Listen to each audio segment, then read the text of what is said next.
جب یہ اللہ نہیں تھا تو اس وقت کیا ہوتا تھا؟ ان کو ایک سادہ سی بات سمجھ نہیں آتی کہ کچھ آگہی کی ہماری حدود ہیں، آپ اپنی حدود سے تجاوز کر کے سوال نہیں پوچھ سکتے۔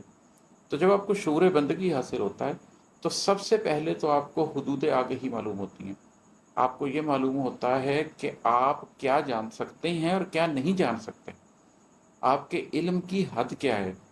دیر are certain people who know that they don't know. بہت سے لوگوں کو یہ احساس ہی زندگی بھر نہیں ہو سکتا، لیکن جس کو یہ احساس ہو جاتا ہے کہ وہ کتنا جانتا ہے اور کتنا نہیں جانتا، تو وہ جو حدود آگہی اس کو معلوم ہوتے ہیں تو اس کے بعد اس پر علم کے دروازے کھلتے ہیں۔ علم کا دروازہ نہیں اس شخص پر کھل سکتا جس کو اپنے علم کی حدود نہیں معلوم۔ جو اپنے علم کی حدود سے باہر تجاوز کرنا چاہتا ہے وہ مکمل طور پہ علم پا ہی نہیں سکتا، اس کو وہ یکسوئی حاصل نہیں ہوتی، وہ بکھر جاتا ہے۔ شعور بندگی کے بعد کے اسرار مت پوچھو، حدود آگہی کے بعد اندیکھے جہاں بھی تھے، پھر اس حدود آگہی کے بعد کچھ اندیکھے جہان بھی ہوتے ہیں، کیونکہ اب آپ کو آگہی آ گئی ہوتی ہے اور آپ اپنی حد سے باہر نہیں نکلتے، تو پھر اللہ آپ کے قلب پر کچھ ایسی چیزیں کھول دیتا ہے جو صرف اسی شخص کے اوپر کھل سکتی ہیں جس نے بندگی بھی اختیار کر لی ہو اور اپنی حد کے اندر بھی سمٹ آئے ہو۔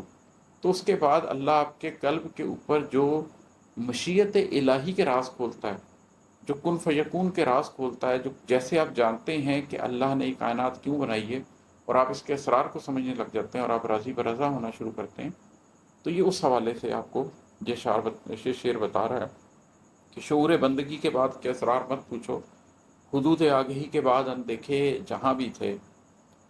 اور ہے کہ میں ایک نقطہ تھا، ایک مرکز تھا، ایک محور تھا، کیا تھا میں ایک نقطہ تھا، ایک مرکز تھا، ایک محور تھا، کیا تھا میں؟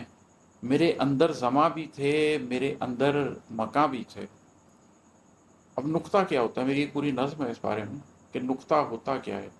نقطہ وہ اسمال ڈاٹ ہے جو ٹائم اینڈ اسپیس کے فیبرک میں کہیں بھی ایگزسٹ نہیں کرتا۔ آپ اگر کسی کاغذ کے اوپر ایک نقطہ لگا بھی دیں تو وہ نقطہ آپ کے پین کی موٹائی کی وجہ سے کسی حد تک موٹا ہوگا اور آپ کو نظر آ رہا ہوگا، لیکن اصل میں وہ نقطہ اس کا بھی مرکز ہے۔ آپ اس مرکز کو کھول کے دیکھیں تو وہ نقطہ اس کا بھی مرکز ہے، آپ اس مرکز کو کھول کے دیکھیں تو وہ نقطہ اس کا بھی مرکز ہے، جو بالکل اس ٹائم اینڈ اسپیس کے فیبرک کے اندر چھوٹے سے چھوٹی اکائی پر آپ پہنچ سکتے ہیں، وہ نقطہ ہے۔ تو میں ایک نقطہ تھا، ایک مرکز تھا۔ مرکز بھی وہی ہوتا ہے جو بالکل سینٹرل چیز ہے جس کے ارد گرد سب کچھ پھیلا ہوا ہے۔ اور محور کیا ہے؟ محور بھی وہی ہے کہ جس کے گرد کوئی چیز گھوم رہی ہے، جو اس کے سینٹر میں ہے۔